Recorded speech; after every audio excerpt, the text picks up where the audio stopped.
Азыркы кезде көп кыздар TikTok тартууда. Ошо жөнүндө кандай карайсыз? Болбойт бул. Мына соц тармактаргачы өзүңүздөрдү чыгарып, анан ырдап, бийлеп токтотуңуздар. Бул биздин оокат эмес бул. Ушу эл азгырылып, ушу арам жолго адамдар киргизсе мен деле кете берейинби? Булар жардан секирсе мен деле секире берейинби? Булар отко өзүн таштаса мен деле таштай берейинби? Наоборот, оларды акырын тартыш керек. Кой. Бул болбойт бул. Мусулман кыздын иши ушул бул. Уят каякта калды. Аял кишинин күйөөсүнүн астында милдеттери кандай итаат кылыш керек? Алла Таала арам кылбаган нерселердин бардыгына итаат кылыш керек. Пайгамбар саллаллаху алейхи ва саллям бир хадисте айтат, бир хадис айтып берейин. Айюма имраатин, кайсы аял болсун. Саллат хамсаха, 5 вакыт намазын окуйт.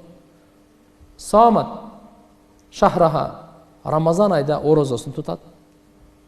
Атаат ба'лаха, күйөөсүнө баш ийет. Ва ахсанат фаржаха, авирин сактайт. Фатадхул мин айи абуабил джаннати шаат, бейиштин 8 эшиги бар.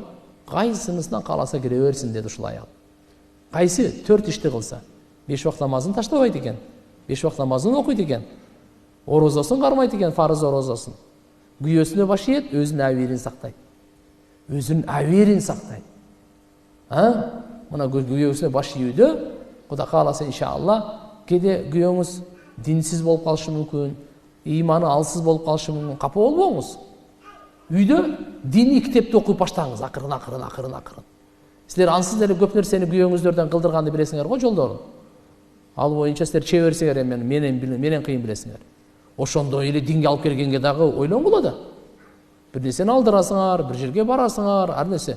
Динге алып келгенге. Үйдө ошон үчүн мынакей Фазаил Амал китепти, Рияз Салихин деген китептер, пайгамбарыбыздын өмүр баяндары күн сайын көп эмес, 15 мүнөт окуңуздар, болду.